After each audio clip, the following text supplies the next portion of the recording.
Então, como eu havia dito, né, vamos discorrer hoje a respeito das cartas dirigidas às igrejas, né, da Ásia Menor. Né, as igrejas da Ásia Menor, a exemplo de Éfeso, de Esmirna, de Pérgamo, de Tiatira, de Sardes, Filadélfia e Laodiceia. No total são 7 igrejas. A gente viu lá o desfecho final da igreja do Senhor na terra, né? Que será nos céus com uma noiva ataviada, adereçada, que desce do céu com uma nova Jerusalém, né? E o noivo a recebe para juntos, né, selar, né, um pacto eterno de restauração de um Éden perdido, né, que se deu em razão da manifestação do pecado, em razão da desobediência dos homens.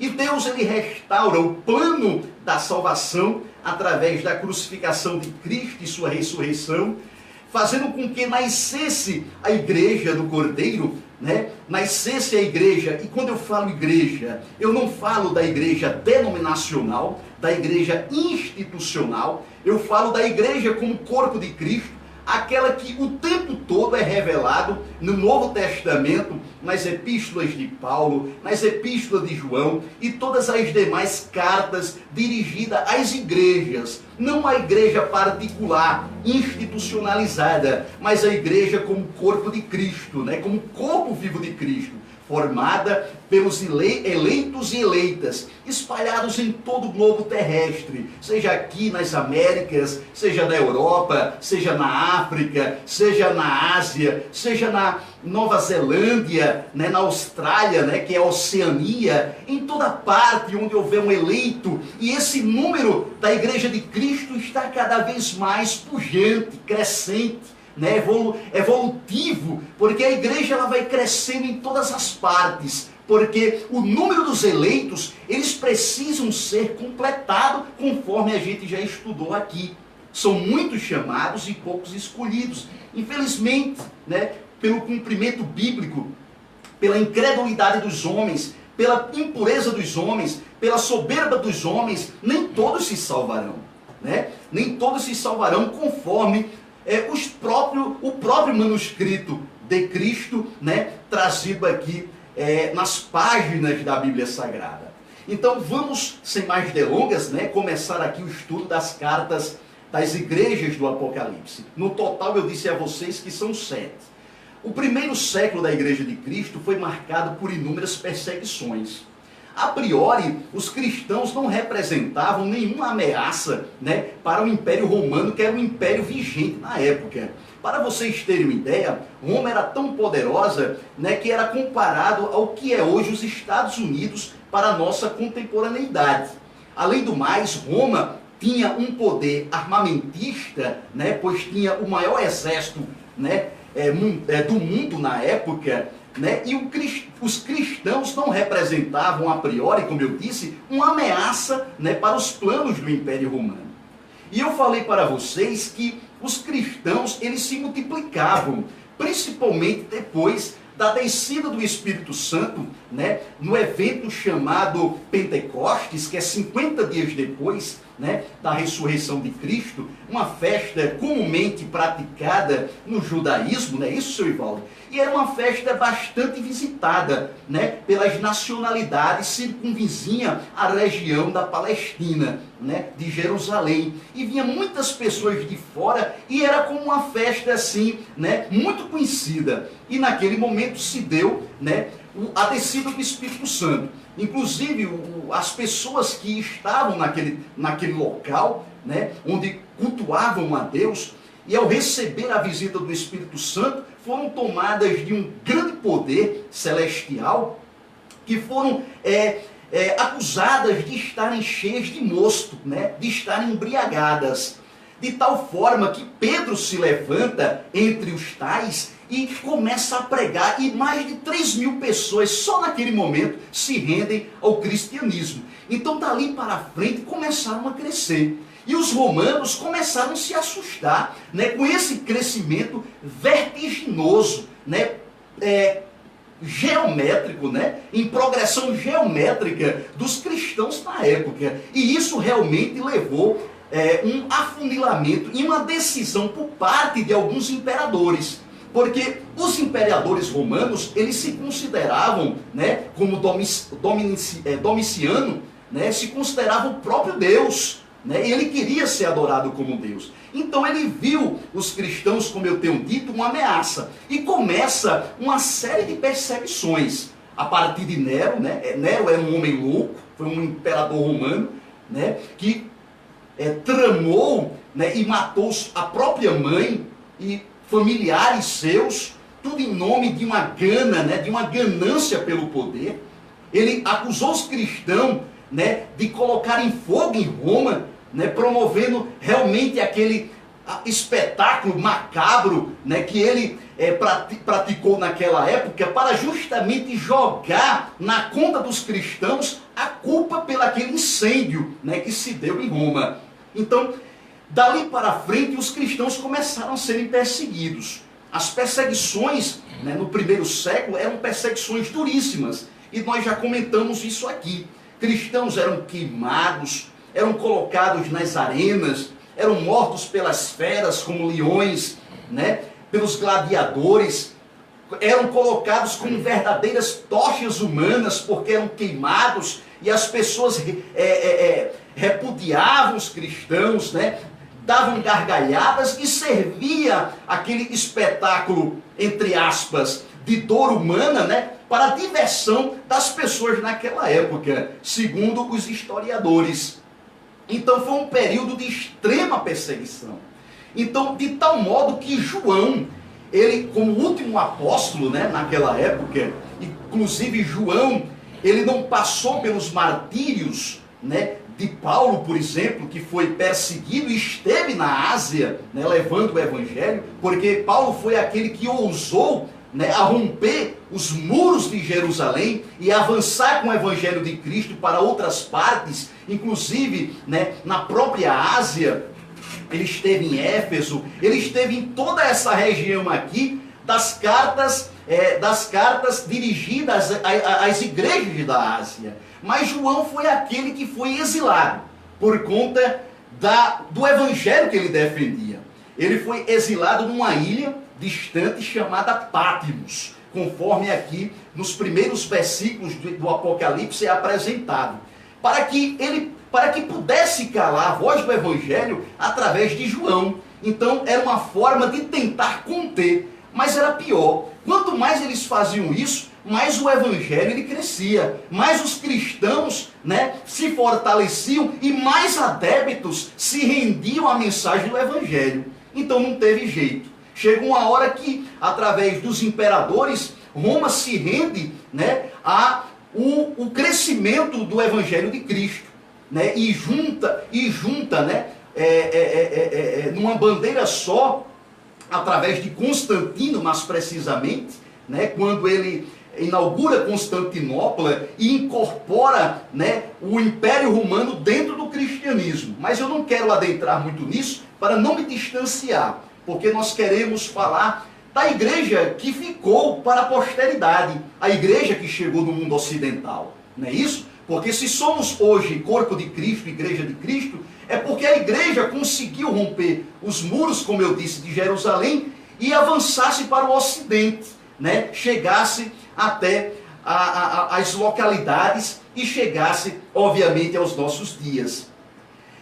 O apóstolo João, no capítulo 2, ele diz o seguinte: escreve ao anjo da igreja que está em Éfeso. Então, a primeira carta foi dirigida a Éfeso, cidade ali, porque elas conjuntamente, né, as igrejas ali da Ásia Menor, eram vizinhas uma das outras. E Éfeso era um local, uma localidade, né, de passagem, de muita riqueza comercial, né, porque tinha ali uma movimentação comercial muito grande, mas também é uma terra bastante idólatra. Paulo foi inúmeras vezes perseguido, né, pelos mercadores daquela localidade. Ali em Éfeso, onde estava localizado o grande templo da deusa, de uma deusa lá muito conhecida, Diana, né, da deusa Diana dos Efésios. Então Paulo, ele tinha inúmeros embates, né, teológicos, de apresentação do evangelho ali, em face, né,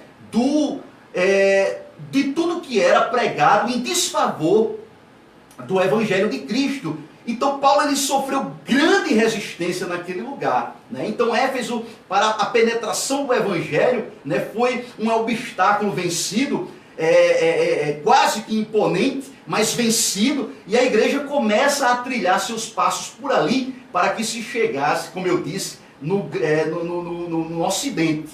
E essas igrejas ficam localizadas na atualidade, onde hoje é a Turquia, né? Onde hoje é a Turquia. Então, olha só, continuando o versículo, isso diz: aquele que tem a sua destra as 7 estrelas, que anda no meio dos 7 castiçais de ouro. Então, quem anda no meio dos 7 castiçais é Cristo. E esse castiçal, na verdade, é um símbolo, né, um utilitário que existia dentro, né, do tabernáculo antigo, e ali na verdade era um símbolo, pois Cristo estava no meio do castiçal, né, no castiçal de ouro, né, representando ali a luz que alumia, né, as trevas, as densas trevas. E quando diz que ele está no meio, é querendo dizer que Cristo está no meio da sua igreja. Cristo está no meio do seu povo, ou seja, como um perfeito noivo que não abandona, né, a sua noiva, a igreja. Por isso diz que ele está no meio. E o ouro aqui do castiçal representa a realeza, porque a igreja, ela é uma figura, né, imponente da realeza de Deus, reflete a glória de Deus aqui na terra. E repito, quando eu falo igreja, eu não falo instituição, não falo denominação, mas eu falo um povo escolhido que ele deixou aqui na terra para dar continuação ao testemunho de fé, a palavra de Cristo deixada para os apóstolos, e os apóstolos sendo, né, perpetuados século a século através de homens e mulheres que foram se rendendo a esta fé. Versículo 2 diz assim: que sempre quando o Senhor se dirigia às suas igrejas, ele sempre se dirigia com uma palavra de orientação. Porque qual foi a tática do adversário, que sempre tentou, né, desfazer a obra de Deus durante todo o tempo? Era justamente colocar atropelos e tropeços, né, no meio da igreja. E sempre o Senhor, através das epístolas, estava orientando os seus apóstolos, né, a ficar atento a esses tropeços. Quando eu falo tropeço, eu falo de quê? De embaraços doutrinários, de práticas, né, de raízes judaicas ainda presentes. Porque era uma luta. Porque os judeus, eles sempre se manifestaram como sendo detentores, né, de uma verdade absoluta. Porque a gente sabe que os judeus, né, eles começaram por ali toda a história, né? Toda a história, todo o desenrolar da história, a partir de Abraão, até passando pelos outros patriarcas, juízes e etc., né? Chegando aos dias de Cristo, e através de práticas religiosas, né, chamada de fariseísmo, né, se pregou uma doutrina distanciada, né,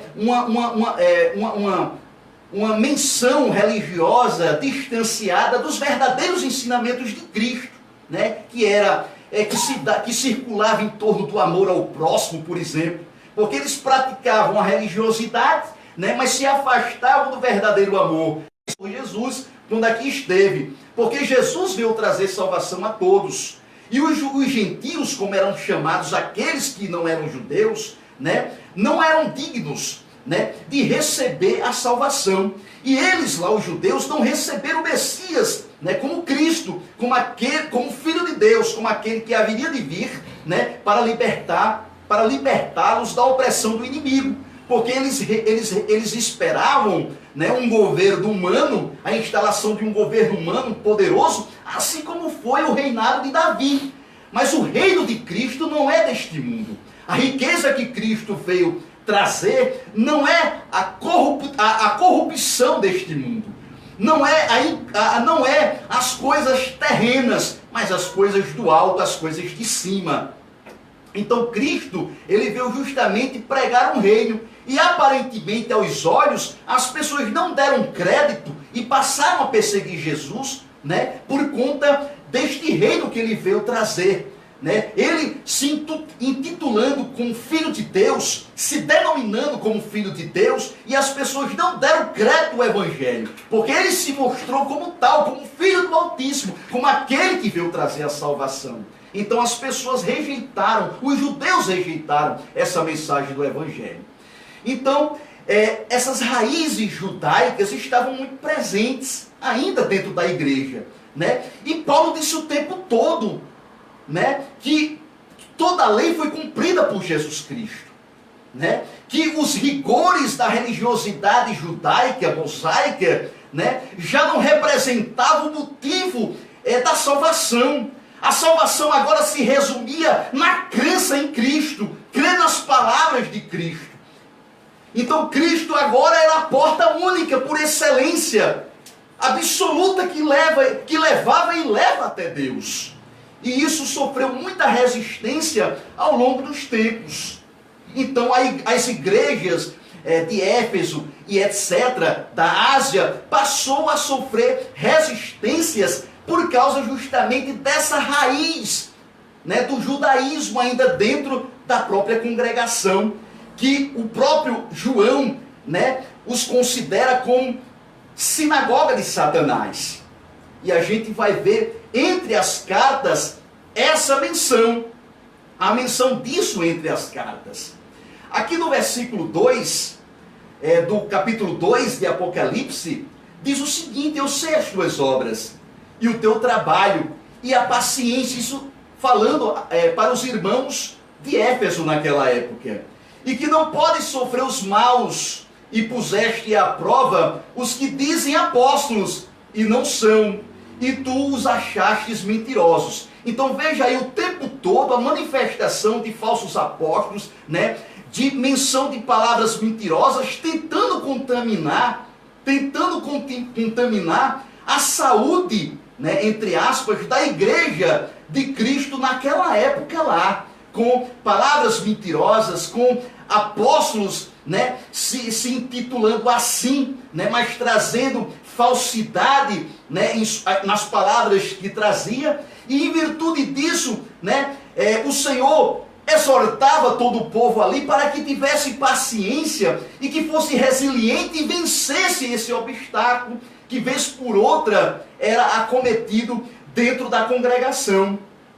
Sofrestes e tem paciência, trabalhastes pelo meu nome e não te cansastes, tenho porém contra ti. E aí vai a demonstração do Senhor, né? Porque o Senhor começa verificando as obras da igreja de paciência e de fé, de resiliência, ao vencer os falsos apóstolos e as mentiras pregadas. Mas o Senhor trazia uma demonstração, dizendo que tinha contra eles a falta do primeiro amor. Então, o que João estava querendo dizer é que eles não perdessem o entusiasmo da fé. E essa palavra, a palavra de Deus, ela é tão viva que também serve e se encaixa direitinho para os nossos dias. Pois nós vivemos hoje ainda uma apostasia. Nós vivemos hoje um distanciamento, um esfriamento da fé. Né? As pessoas estão se cansando. Palavras como esta, né, de volta de Cristo, estão se tornando cada vez mais enfraquecida, né, nos púlpitos das igrejas denominacionais. E o Senhor estava exortando a todos naquela época, e também exorta em nossos dias, para que a gente dê continuidade e vá se retroalimentando desta fé, para que este amor, né, ele não se acabe, ele não se desvaneça do coração de ninguém. Lembra-te, pois, de onde caíste, e arrepende-te, e pratica as primeiras obras. Brevemente a ti virei, e tirarei do seu lugar o teu castiçal, se não se arrependeres. Tens, porém, isto, que aborreces as obras dos nicolaítas, que era uma doutrina, né, que era um tipo de falácia, de pregação mentirosa, que estava tentando ser introduzida dentro da igreja também, e eles tinham tido esse cuidado. Mas o Senhor tinha dito para eles que se arrependessem de onde tinham caído, pois em alguma fragilidade o Senhor, né, conferiu, o Senhor observou dentro da igreja ali em Éfeso. Então o que é que acontece? Isso serve para nossos dias, para que assim como nós, assim como os irmãos de Éfeso, nós também tenhamos esta mesma atitude, de não morrer na primeira fé, no primeiro amor, que a gente tenha a renovação disso todos os dias, que a gente se arrependa e lembre-se de se levantar de onde caímos, porque o Senhor, repito, Ele quer uma igreja pura, ataviada, adereçada, preparada e que espera ardentemente a sua volta. Era isso exatamente a mensagem para Éfeso. Partindo agora para a igreja de Esmirna. A igreja de Esmirna tem outra conotação, né, de advertência da parte do Senhor. E essas igrejas que estou falando uma a uma para vocês, representam as igrejas, né, representa as igrejas em todos os tempos. Apesar de realmente ter existido igrejas, né, a exemplo de Éfeso, Esmirna e etc., na grande Ásia, na Ásia Menor, melhor dizendo, que hoje é a região da Turquia, mas essas mensagens se renovam e são muito bem aplicadas teologicamente para todos nós nos dias de hoje.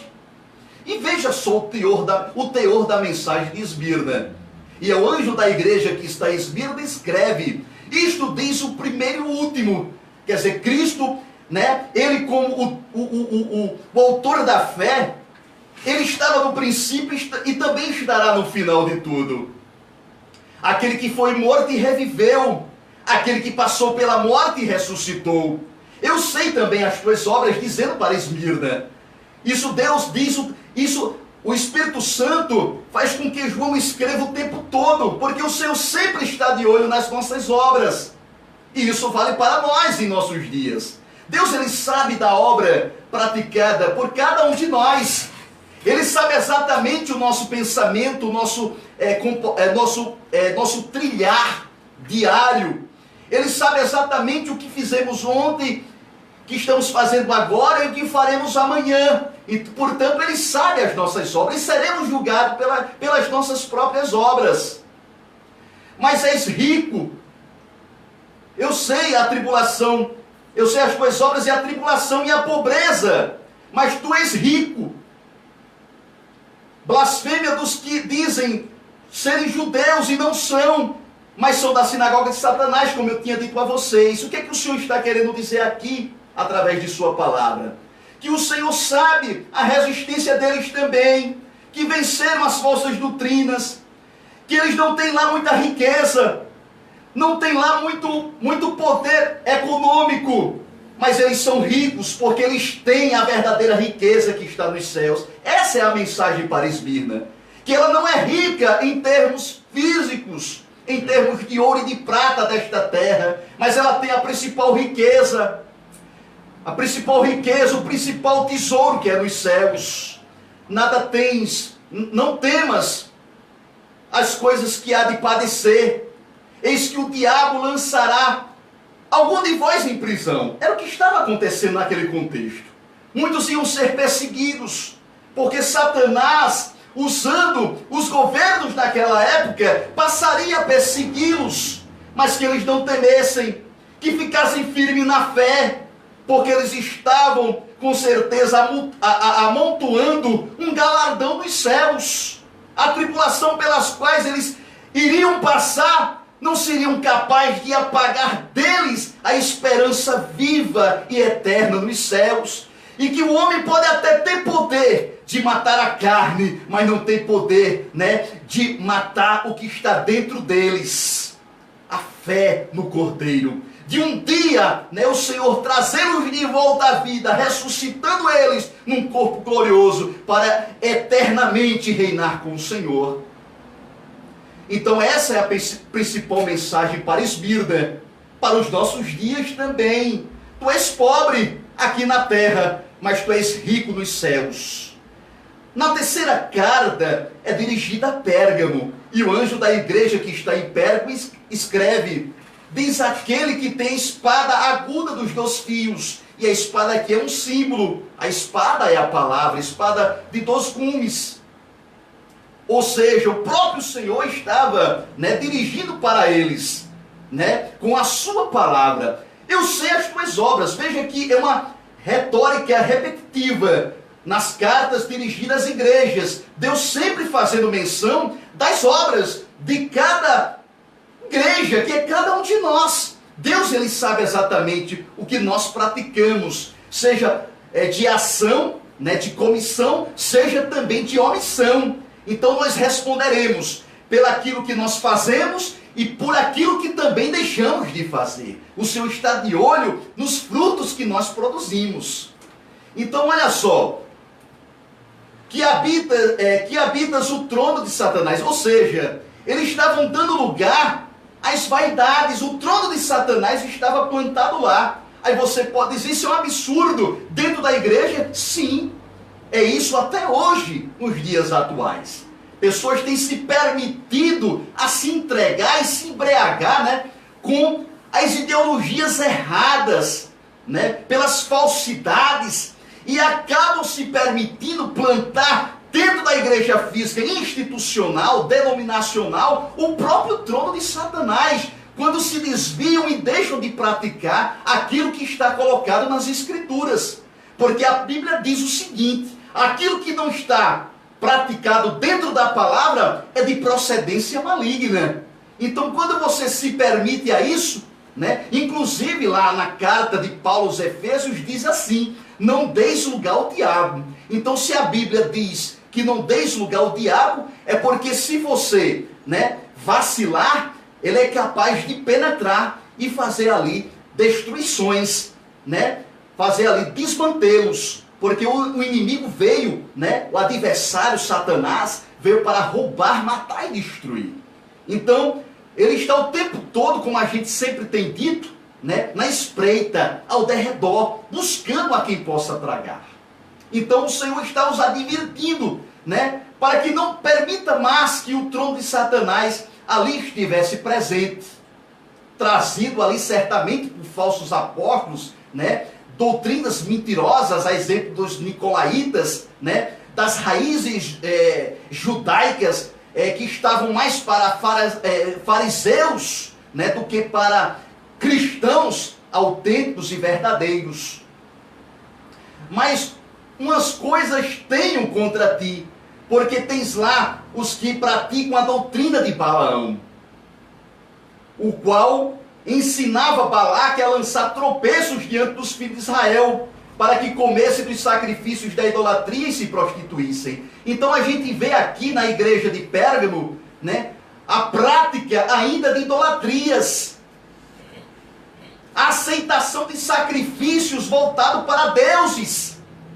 E o Senhor estava preocupado com isso. A Bíblia diz que bem-aventurado aquele que é advertido pelo Senhor. Então, quando a igreja ela é advertida quanto aos erros, por isso que diz, e a gente já comentou isso, lembra-te de onde caíste, para que se arrependendo, a gente possa recuar e passar a avançar dentro da vontade de Deus, recuar naquilo que é errado e avançarmos na vontade do Senhor. É exatamente isso que diz. Versículo 15 do capítulo 2, arrepende-te, pois, quando em breve virei a ti, e contra eles batalharei com a espada da minha boca. Por isso que no primeiro versículo, que é o 12, ao se dirigir para a carta de Pérgamo, o Senhor vem com uma espada, ou seja, com repreensão. E isso é bom, porque um pai, quando repreende um filho para o caminho certo, é para ele não cair em nenhum precipício, em nenhum buraco negro de perdição eterna. Por isso que o Senhor está o tempo todo advertindo, exortando e ademoestando a sua igreja, e isso também é aplicável em nossos dias. A terceira igreja é de Tiatira, E o anjo da igreja de Tiatira escreve assim, diz o Filho do Homem. Assim escreve o Filho de Deus, que tem os olhos como chamas de fogo e os pés semelhantes a latão reluzente. E aqui o Senhor aparece glorioso, como um latão reluzente, cheio de glória. Olhos como chamas de fogo indica que o Senhor vê onde nós, seres humanos, nós não vemos. A gente não consegue ter a penetrabilidade, né, daquilo que está oculto, como o Senhor Deus poderoso, como onisciente que Ele tem, de ver aquilo que está oculto no pensamento. E Ele se apresenta desta maneira, porque sempre em cada carta dirigida às igrejas, o Senhor sempre se apresenta de uma maneira diferente, de acordo com as obras praticadas ali naquela igreja. Então eu conheço as tuas obras e o teu amor, e o teu serviço e a tua fé. Então o Senhor está ressaltando essas qualidades: a paciência, a fé, o serviço da igreja, as obras praticadas por eles. Mas tenho contra ti que toleras Jezebel, mulher que diz, profetiza, ensina e engana os meus servos. Então havia ali um defeito gravíssimo, é que eles estavam dando lugar, né, a uma mulher que tinha surgido naquela época, né, com o mesmo espírito de Jezebel, que era aquele espírito de confusão, né, e de desviar os cristãos naquela época, né, para a prática também da idolatria, do distanciamento e do esfriamento da fé. Então o Senhor, mais uma vez, se preocupa com sua igreja e está aí advertindo mais uma vez, através dos manuscritos de João, dirigido como carta a essa igreja de Tiatira. Então a quinta, melhor dizendo, igreja é a de Sardes. E o anjo da igreja que está em Sardes escreve: isto diz o que tem os 7 Espíritos de Deus e as 7 estrelas. Eu sei as tuas obras, mais uma vez, né, que tens o nome e de que vives e estás morto. Vigilante confirma o restante que estava para morrer, porque não achei as tuas obras perfeitas diante de Deus. Então, mais uma vez, o Senhor está esquadrinhando, né, monitorando a sua igreja. Algo está errado, em outras palavras, né, ao dirigir-se a Sardes, para que Sardes também se arrependesse dos maus caminhos escolhidos. E a gente vai para a Filadélfia, que é a 6ª igreja da Ásia, onde ele diz aqui que o anjo da igreja que está em Filadélfia escreve assim, diz o que é santo, porque Deus é santo e é verdadeiro. O que tem a chave de Davi, o que abre ninguém fecha, e que fecha ninguém abre. Eu sei as tuas obras, e eis que diante de ti pus uma porta aberta e ninguém pode fechar. Tendo pouca força, guardaste a minha palavra e não negaste o meu nome. Ou seja, nós não somos perfeitos na qualidade de igreja. Nós temos as nossas fragilidades, meu patrão Ivaldo. Mas Deus, Ele busca o tempo todo força, desperta em nós forças para que a gente busque o aperfeiçoamento a cada dia, até chegarmos a sermos dia perfeito. Então o Senhor sempre está ressaltando essa necessidade de santificação. A gente não pode viver da liberalidade na prática do mundo. A gente tem que desviar-se do mundo e voltar-se para Deus. É por isso que o caminho é estreito e apertado. Então o Senhor ressalta isso em Filadélfia. Mesmo tendo pouca força, mas não negaram a fé, souberam ficar firmes. Eis que farei aos da sinagoga de Satanás, que eram os falsos judeus que se introduziam dentro da igreja para desviar, né, os crentes, os cristãos daquela época, da verdadeira fé. Então o Senhor estava de olho neles. Como guardaste a palavra da minha paciência, também eu te guardarei da hora da tentação. Então o Senhor estava preparando a igreja para a perseguição que ela haveria de passar. Então o Senhor prometia que ia dar forças, que não deixaria os irmãos da igreja de Filadélfia em situação de desamparo, mas estaria com eles o tempo todo. Eis que venho sem demora, guarda o que tens para que ninguém tome a tua coroa. Então era a renovação de uma promessa. Estava sendo dito para a Filadélfia, né, que eles continuassem firmes, porque tinham um galardão guardado. E essa palavra também é aplicável para nós, porque nós somos a continuação daquelas igrejas lá, meus irmãos. As mesmas admoestações, exortações, advertências do Senhor, né, de palavras de de arrependimento, vale para os nossos dias também. Que tenhamos fé e paciência, que a gente guarde a nossa fé. Como diz Paulo, né? Combati o bom combate, acabei a carreira e guardei a fé. Que a nossa fé seja mantida e guardada até o último dia de nossas vidas. E nós teremos galardões, porque nós seremos cobrados, né, pelas nossas ações, como eu já tenho dito. E eu finalizo, né, aqui falando da última carta à igreja, desta vez, Laodiceia. E Laodiceia tem um fato interessante, que ela era uma igreja vaidosa, era uma igreja oponente, cheia de riquezas. Os frequentadores daquela igreja eram pessoas abastadas daquela época. E por causa disso estavam artificializando a fé. E o Senhor, Ele não suporta, e isso estava causando náuseas no Senhor, e isso é uma figura de linguagem que estou expondo agora, dizendo que Laodiceia não era quente nem fria, e por causa disso estava nauseando o Senhor. Vomitar-te-ei, como está escrito aqui, ó. Como dizes, rico sou, e estou enriquecido, e nada tenho falta. Ou seja, estava faltando até fé, porque era tanta riqueza, né? E a riqueza, se a gente não tiver cuidado, né, ela distancia o homem mesmo de Deus, porque o homem passa a se considerar um ser autossuficiente. Ah, eu tenho tudo, e começa a se esconder na riqueza que tem. E isso acaba, né, deturpando a concepção verdadeira de fé, porque a nossa dependência deve estar em Deus. E isso era uma advertência que o Senhor estava trazendo, e isso é aplicável para os nossos dias. Quantas pessoas têm praticado um evangelho morno? Não é quente nem frio, né? Não é quente nem frio, ou seja, pé lá e outro cá.